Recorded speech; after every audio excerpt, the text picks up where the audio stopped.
Salut et bienvenue sur French Fly Passion Para, la chaîne dédiée au monde du parachutisme. On se retrouve aujourd'hui pour une vidéo dédiée à l'équipement dans le parachutisme. Il y a énormément de choses à voir, c'est un vrai casse-tête pour les nouveaux sautants. Quoi acheter, quand, où, comment, pourquoi, on va voir tout ça ensemble. Psst, psst, psst, viens voir, viens voir. Abonne-toi et mets un j'aime s'il te plaît. Merci. Donc ça y est, tu as eu ta PAC, tu as eu ton brevet A et tu es super content de sauter et tu as envie de tout acheter. Tu veux un nouveau casque, une combi, altimètre, altisson, etc. Attends.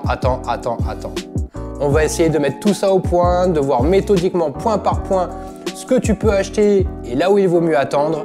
Au moins, ça va te permettre d'économiser de l'argent et de te donner toutes les indications nécessaires pour bien t'équiper et mieux t'équiper. Allez, je te fais pas attendre plus longtemps, ton temps est précieux, le mien aussi. On va commencer tout de suite et on va partir du haut vers le bas, comme ça ira plus vite. C'est parti. Du coup, on va commencer par le casque. T'en as marre de sauter avec le casque du centre, etc. parce que tout le monde met sa tête dedans. T'as envie d'avoir ton propre casque. Ok. Donc pour ça, tu as deux possibilités. Il y a deux types de casques dans le para. Il y a des casques face ouverte et des casques intégraux à visière. Dans tous les cas, tant que vous n'êtes pas BPA, le casque doit répondre à la norme XPS 72600 qui correspond à une norme anti-choc. Vous ne pouvez pas mettre un casque qui n'est pas normé tant que vous n'êtes pas BPA. Donc pour ça, les choix sont limités. D'autant plus que tant que vous n'êtes pas BPA ou tant que vous n'êtes pas brevet B, certaines des aides exigeront que vous ayez un casque à face ouverte. Donc ça, c'est une discussion que vous devez avoir avec votre directeur technique sur le choix du type de casque que vous pouvez acheter dès maintenant. Donc pour les casques face ouverte, en exemple, j'ai le mien, casque Cookie M3, qui est aux normes, qui est très léger, qui est confortable, qui possède également des pochettes pour pouvoir mettre les altissons. On en parlera tout à l'heure. Voilà, très bon casque. Il y a d'autres marques qui font des bons casques face ouverte, comme Parasport. Tonefly, il me semble aussi qu'ils en font. Mais on parlera des marques un petit peu plus loin. Donc l'avantage, c'est qu'avec ce type de casque, vous n'avez pas à attendre avant de l'acheter. Vous pouvez l'acheter tout de suite. Donc il n'y a pas de restriction au niveau des brevets.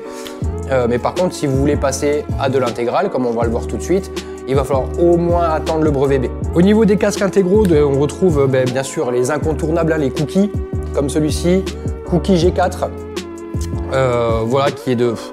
Ils sont incontournables, on en voit des milliers sur les drop zones. Ce casque-là, pareil, répond aux normes XPS 72600, donc vous pouvez l'avoir avant le BPA. Par contre, beaucoup de directeurs techniques considèrent qu'il vaut mieux attendre le brevet B pour pouvoir avoir le droit de les porter. Pourquoi? Parce qu'ils considèrent qu'il y a une limitation au niveau du champ de vision, notamment sous voile. Et donc ça peut, voilà, pour ceux qui manquent d'expérience, poser un problème de sécurité. Et également, ça impose des manœuvres au niveau de la visière, c'est un détail. Mais à partir du brevet B, vous pouvez partir sur le G4.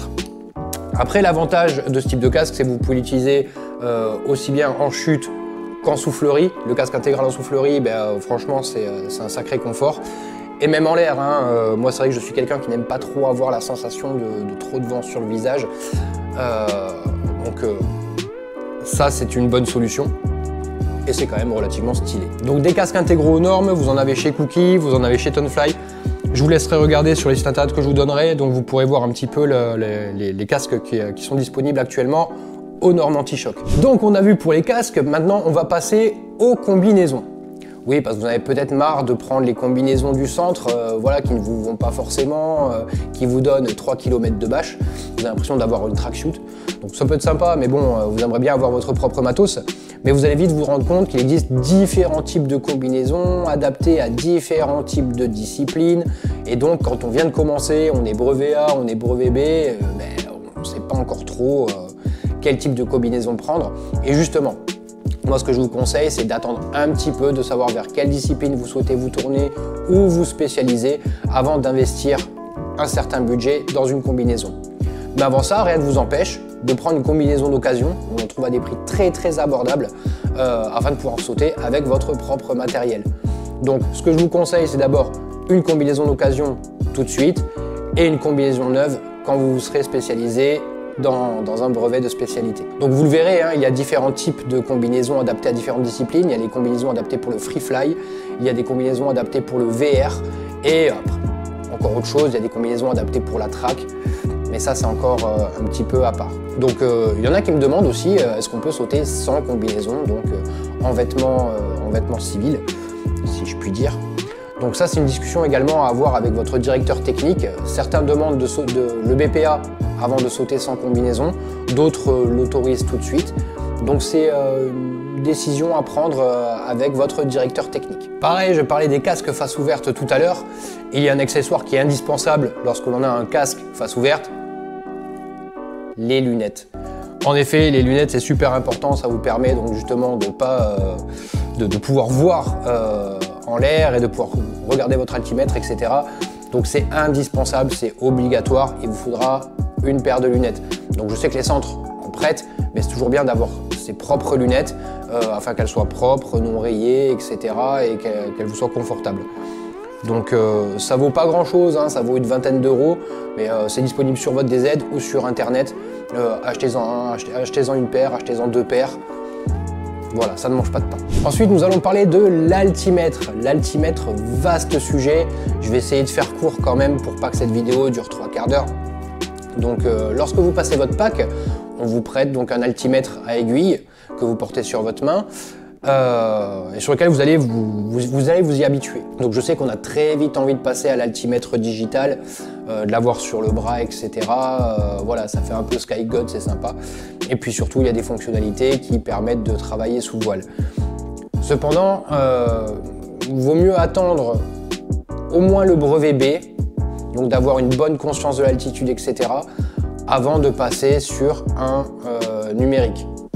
Il vaut mieux rester sur l'analogique à aiguille pour le moment. Pourquoi? Parce que c'est une question toujours de sécurité, on ne va pas se rajouter des difficultés en plus alors qu'on est encore en plein apprentissage. Par contre, à partir du brevet B, lorsque vous allez sauter avec votre analogique, eh bien, je vous conseille au début de garder les 2 altimètres.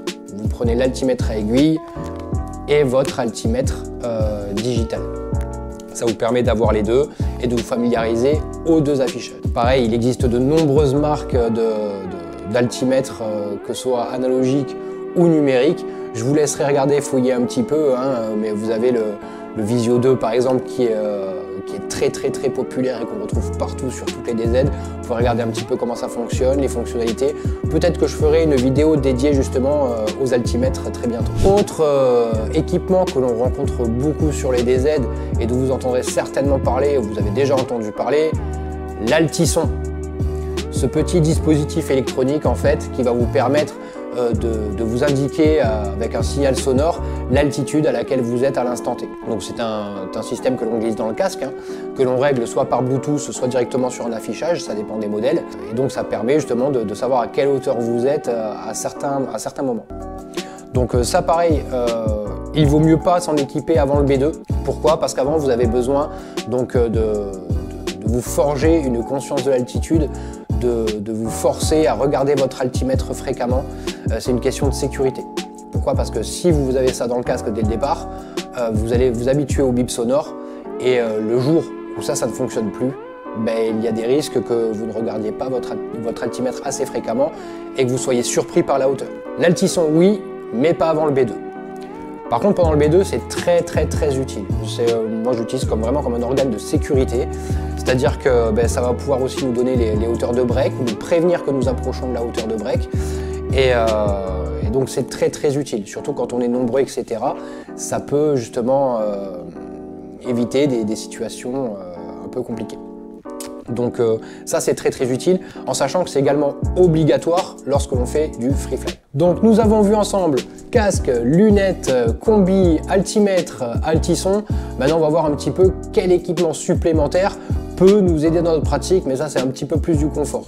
Petit article qui pour moi est indispensable dans le saut, parce que c'est une question de confort personnel, c'est le tour de cou.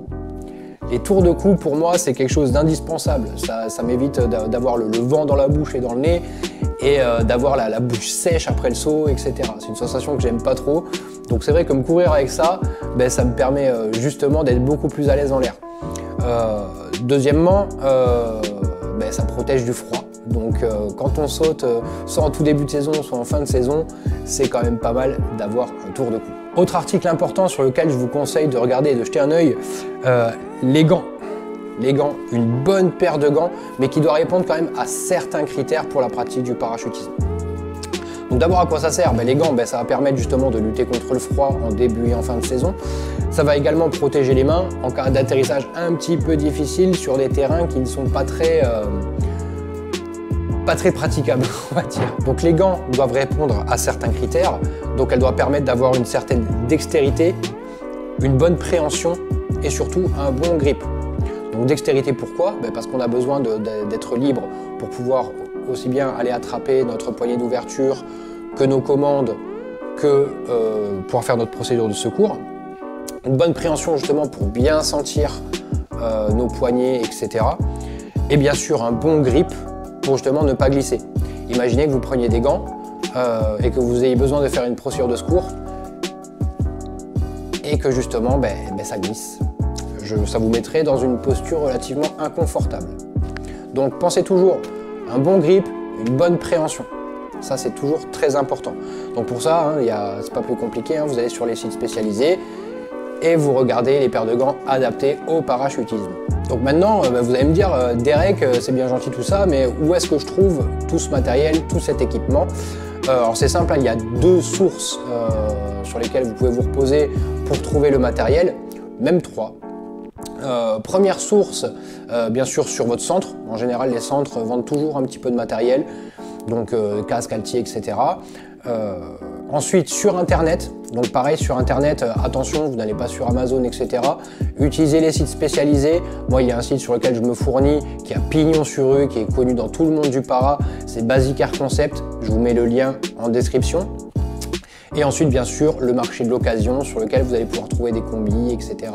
ou des casques.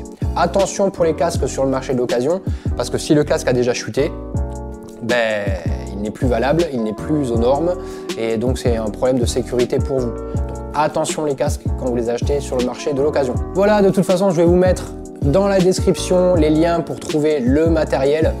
Donc comme ça, vous n'aurez pas besoin de chercher 150 ans. N'hésitez pas à me poser vos questions dans les commentaires, j'y répondrai avec grand plaisir. Et bien sûr, continuez, abonnez-vous, likez, partagez, moi ça me fait super plaisir. Et on se retrouve très bientôt sur French Fly. Passion Para, salut!